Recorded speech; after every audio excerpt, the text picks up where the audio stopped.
تاریخ تبری اٹھاؤ، تاریخ خطی بغدادی اٹھاؤ، تاریخ کی تمہیں سیر کراتا ہوں۔ اس واقعے کو سننے کے بعد ہمارے دلوں میں ایک نئی روشنی ملے گی، ایک نیا انقلاب آئے گا، ہمیں ایک نئی سوچ ملے گی۔ عرب کا ایک بہت ہی بوڑھا آدمی، مکی میں رہنے والا ایک بہت ہی بوڑھا آدمی، نام ہے اس کا ابو الغیاس، کنیت ہی صحیح، اس کے بیٹے کا نام تھا غیاس، لیکن اسی سے اس کو ابو الغیاس کہا جانے لگا۔ بیٹا پیدا ہوا اور انتقال کر گیا، لیکن اسی وقت سے ان کا نام پڑ گیا، لوگ ان کو نام سے زیادہ ابو الغیاس کے نام سے جانتے ہیں۔ 86 سال کی عمر، 86 سال کی عمر، 4 جوان بیٹیاں، 2 بہنیں، ایک بوڑھی ساس اور ایک بیوی کی ذمہ داری اس بوڑھے 86 سال کے آدمی کے سر پر۔ ادھر رمضان المبارک کا چاند نظر آ جاتا ہے، لوگ تراویح کے لیے مسجد حرم میں خانہ کعبہ میں جا رہے ہیں۔ یہ بوڑھا آدمی بھی نمازیں تراویح پڑھنے کے لیے وہاں گیا اور آیا اور لیٹ گیا۔ صبح فجر کی اذان ہوتی ہے، عرب کے لوگ، مکے کے لوگ طرح طرح کی نعمتیں کھا کر سحری کر رہے ہیں، لیکن اس بوڑھے آدمی کے پاس کھانے کو کچھ نہیں ہے۔ اس نے سوکھی روٹی کو پانی میں بھگو رکھا ہے اور صبح ہو کر اپنی بیوی لبابہ کو اور اپنی 4 بیٹیوں کو، بہنوں، بوڑھی ساس کو وہی سوکھی روٹی جو پانی میں بھگوئی ہوئی تھی وہی افطار کر، وہی سحری کرا رہا ہے۔ سحری کا ٹائم ختم اور ادھر اذان کی آواز آتی ہے، وہ اذان جو پہاڑیوں سے ٹکراتے ہوئے، صفا اور مروہ سے گونجتے ہوئے، بنی قینقاع کی پہاڑیوں سے ٹکراتے ہوئے خانہ کعبہ کے گلاف سے ٹکرا رہی ہے، اور لوگ ایک رکعت کا ثواب 1 لاکھ رکعت کے برابر اس نیت سے وہ خانہ کعبہ کی طرف بڑھ رہے ہیں، لیکن ایک آدمی فجر کی نماز پڑھنے کے لیے جا رہا ہے، لیکن ابو الغیاس بوڑھا ہے، 86 سال کی عمر ہے، یہ بیچارہ خانہ کعبہ تک نہیں پہنچ پا رہا ہے۔ اس نے اپنے ہی بچوں کو اپنے پیچھے کھڑا کر دیا۔ بچے کیا تھے؟ ایک بھی لڑکا نہیں، 4 بیٹیاں، 2 بہنیں، ایک بوڑھی ساس اور ایک بیوی، ان کو اپنے پیچھے کھڑا کر کے اس نے وہی نماز پڑھا دی، لیکن دن میں کچھ نہیں ہے، کیا کریں گے؟ سحری تو سوکھی روٹی کے ٹکڑوں سے ہو گئی، لیکن شام کو افطار کیسے ہوگا؟ صبح کا سورج نکلتا ہے، بیوی لبابہ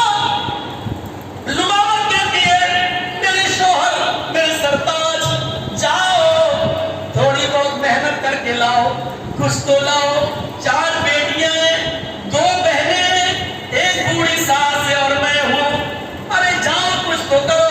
ہاں میری بیوی تم ٹھیک ہی کہتی ہو۔ یہ بوڑھا آدمی 86 سال کا مکے میں نکلتا ہے، ایک دروازے کے قریب جاتا ہے، کسی امیر آدمی کو دیکھ کر کہتا ہے، تمہارے گھر میں کوئی کام ہو تو مجھے بتا دو، جھاڑو لگوانا ہو، پوچھا لگوانا ہو، کپڑے دھلوانا ہو، برتن مجوانا ہو، کوئی کام ہو تو مجھے بتاؤ، میں کرنے کے لیے تیار ہوں۔ لیکن لوگ اس کی عمر کو دیکھتے اور کہتے کہ یہ کیا کام کرے گا، اس کو ہٹا دیتے، نہیں نہیں مجھے کوئی کام نہیں ہے۔ ایک وقت تو ایسا آیا، سر پکڑ کر بیٹھ جاتا ہے، اللہ میں خودکشی کر لوں اور دنیا کے ان تمام جھمیلوں سے میں آزاد ہو جاؤں، میں پھر جواب تو نہیں دے سکوں گا، یہ بچے تو نے دیے ہیں، تو ہی اس کے ذمہ دار ہے۔ لیکن عالم تھا، جانتا تھا خودکشی کرنا تو آسان ہے، لیکن اس کے بعد کی زندگی بڑی مشکل ہے، اس کے بعد میں اپنے رب کو کیا جواب دوں گا؟ پھر اٹھتا ہے، تھوڑا اور گھومتا ہے، لیکن کچھ بھی محنت کرنا، کوئی بھی آدمی کام دینے کے لیے تیار نہیں ہے۔ مایوس ہو کر ایک سنسان جگہ پر بیٹھ جاتا ہے، سر پکڑتا ہے اور لکڑی کی ایک تیلی، لکڑی کا ایک تنکا اس کے ہاتھ میں آتا ہے، زمین کو کوڑنے لگتا ہے۔ اچانک کوڑتے کوڑتے سوچتا ہے کہ اللہ یہ کیا ہو رہا میرے